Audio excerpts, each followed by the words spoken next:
공천 헌금 1억 원을 수수한 혐의가 있는 강선우 의원에 대한 체포동의안이 국회 본회의를 통과했습니다. 네, 이후 구속 전 피의자 신문 등 어떤 절차가 진행될지 김성수 변호사와 짚어봅니다. 어서 오십시오. 안녕하세요. 안녕하세요. 네, 1억 원의 정치 인생을 걸 가치가 없다는 편지를 민주당 의원에게 보냈던 강선우 의원. 오늘 표결에 앞선 신상 발언에서는 어떤 말을 했는지 먼저 듣고 오겠습니다. 주면 반환하고 주면 반환하고 주면 또 반환했습니다. 지독했던 시간의 마침표를 반환으로 찍었습니다. 5차례에 걸쳐 총 3억 2,200만 원을 반환했습니다. 5차례나 돈을 반환했는데 제가 먼저 요구했다는 것이 말이 됩니까? 심지어 김경 측의 쪼개기 후원과 금품 제공 시도는 제가 먼저 경찰에 알렸습니다. 이 허위 사실을 가지고 저의 도주 우려를 말합니다. 현역 국회의원인 제가 어디로 도주하고 어떻게 도피하겠습니까? 네, 지금 현역 의원인 자신이 어디로 도주하겠냐고 말했는데 사실 도주뿐만 아니라 그 증거인멸의 우려도 사실은 구속에 포함이 되는 거 아니겠습니까?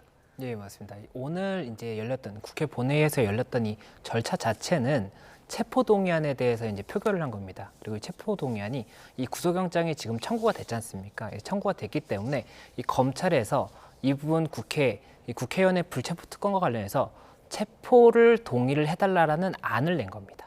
그리고 이와 관련해서 이제 신상 발언을 했다라고 볼 수가 있는 것인데 그 과정에서 이 도주라든지 이런 이야기를 한 부분은 결국에는 이 부분은 나중에 영장 심사에서도 동일하게 중요할 부분이다라고 볼 수가 있고 이 구속영장 심사에서 쟁점이 되는 부분은 일단은 범죄 혐의의 소명이 상당히 되어야 되고 또 한 가지가 도주의 우려 또는 아니면은 증거인멸의 우려 이 두 가지 중에 한 가지라도 있으면은 이 수사 중인 피의자라고 하더라도 구속을 할 수 있다라는 것이기 때문에 지금 현재 이 강선우 의원의 이 앞서의 발언은 도주하지 않겠다. 국회의원인데 어디를 도주하겠느냐 이렇게 이야기하는 부분은 결국 말씀드렸던 이 요건에 관한 언급이 아니었나 이렇게 생각이 되는 부분이 있기 때문에 오늘의 이 발언이 체포 동의안에 대한 이 국회의원들에 대한 이야기뿐만 아니라 이 법원에 대한 이야기도 조금 먼저 볼 수 있는 그런 부분이었다라고 볼 수가 있는 겁니다. 예, 그러면 주면 반환하고 주면 또 반환하고 뭐 이런 발언이 들어간 걸 봤을 때 계속해서 지금까지 우리가 녹취 등으로 알려져 있던 그런 내용과는 달리 모든 내용을 부인하고 있는 거예요. 이런 전략은 어떻게 보셨습니까? 예, 일단 오늘 이 혐의 사실 자체가 이 법무부 장관이 먼저 설명을 했었죠. 이런 혐의로 체포 동의를 해주면 좋겠다라고 국회에 설명했던 건데 이게 이제 이 강선우 의원이 2022년 1월 7일 서울 소재 모 호텔에서 전 서울시 의원 김경 서울시 의원으로부터 지방선거 후보자로 공천해달라는 부정한 청탁을 받고 이에 대한 대가로 현금 1억 원을 기부받았다라는 겁니다. 그러면 이게 정치자금법 위반이라든지 지금 현재 뭐 배임 수증제 아니면은 뭐 이런 청탁금지법 이런 것까지도 쟁점이 될 수가 있는 이런 부분인데 지금 강선우 의원 측에서 주장을 하는 부분은 1억을 줬었는데 이게 일방적으로 준 부분이고 그래서 내가 반환을 했다. 그리고 이후에 쪼개기로 다시 한번 후원을 받았다는 이야기가 나옵니다. 그런데 이 쪼개기에 대해서도 내가 김경 전 시의원이 이 부분을 입금한 것을 알고 또 반환을 했다. 그렇게 해서 반환한 것이 5차례에 걸쳐서 3억 2,200만 원이다. 그런데 내가 어떻게 1억을 어떤 부정한 청탁을 받고 이것을 내가 이걸 완결적으로 받을 목적으로 받은 것으로 볼 수 있겠느냐. 이렇게 혐의를 부인하는 부분이거든요. 그렇다 보니 이런 부분들에 대해서도 이 받았다고 하더라도 부정한 청탁을 받았다든지 아니면 내가 이것을 모르고 받았다가 돌려줬다라고 한다면 혐의 자체가 성립이 안 될 수도 있기 때문에 이런 부분을 강조한 것으로 보이고 이 부분은 결국에는 이 영장 심사에서 이 혐의 소명과 관련해서 다투게 될 그런 부분이 아닌가 싶습니다. 네. 체포동의안이 이제 가결되면서 이제 법원이 영장 실질 심사 기일을 잡을 수가 있게 됐는데 앞서서 강선우 의원과 함께 구속영장이 청구됐던 김경 전 서울시 의원은 불체포 특권이 없는데 왜 아직까지도 구속 전 피의자 신문이 이루어지지 않은 겁니까? 예, 이 부분에 대해서는 아무래도 법원의 판단이기 때문에 어떠한 판단인지 저희는 이제 추정만 해볼 수가 있을 것 같습니다.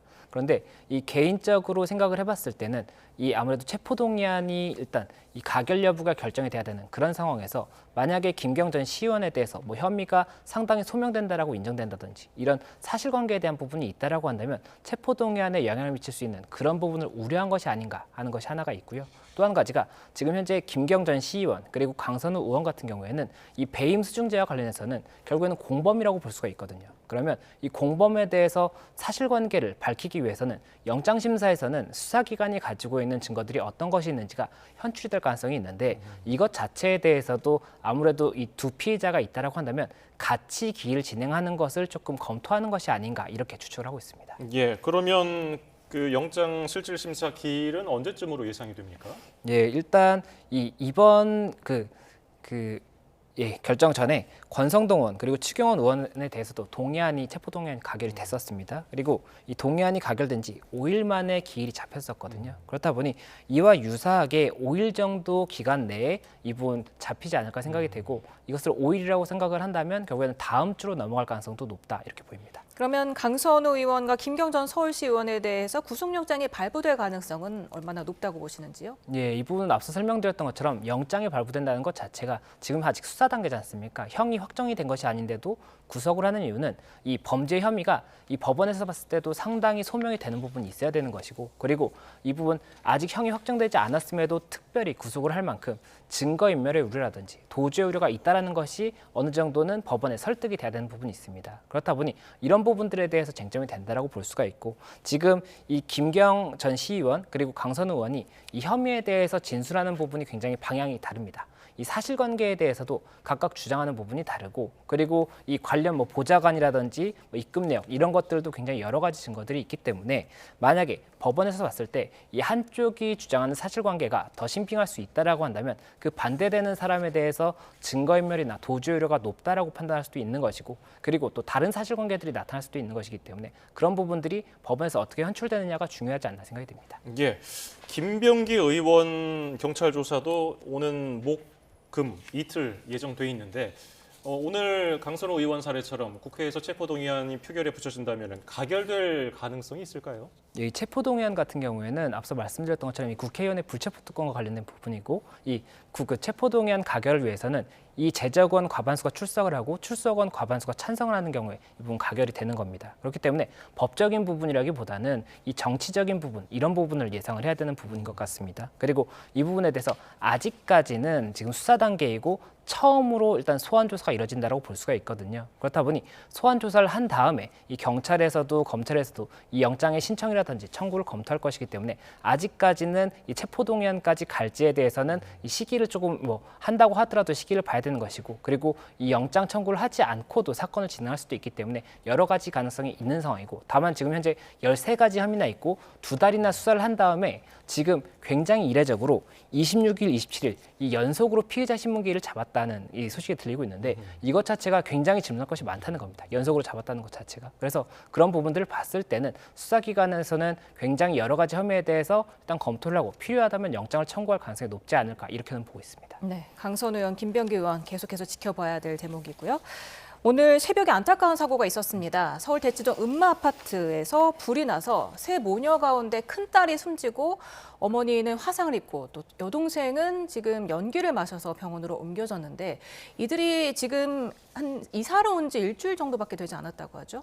예, 맞습니다. 오늘 새벽 6시 18분에 이 대치동 음마아파트 8층에서 화재가 발생했습니다. 그래서 말씀 주신 것처럼 27세인 큰딸 같은 경우에는 지금 베란다에서 숨진 채 발견이 된 상황이고 이 40대인 어머니 그리고 10대인 이 둘째 동생 같은 경우 작은 동생 같은 경우에는 이 화상 등 부상을 입어서 지금 치료를 받고 있다는 그런 소식입니다. 그리고 또 이 집의 위층에 살고 계시던 이 50대 주민 같은 경우에도 연기 흡입과 관련해서 지금 현재 병원에서 치료를 받고 계시고 이 주민 90여 명도 대피를 하는 그런 상황이 있었다라고 합니다. 그래서 이와 관련 지금 현재 소방당국에서 화재의 원인을 감식을 한다든지 여러 가지 지금 절차가 진행되고 있다는 그런 소식입니다. 예, 참 안타까운 소식이기 때문에 이제서 생각합니다마는 오래된 아파트라서 스프링클러가 없었던 것인가 이거 어떻게 지금 알려지고 있습니까? 예, 이 대치동 음마아파트 같은 경우가 1979년에 준공이 됐습니다. 그때 지어진 아파트인데 우리 법이 스프링클러를 의무화한 규정이 1992년에 일단 적용이 되기 시작했습니다. 그리고 이때 당시에도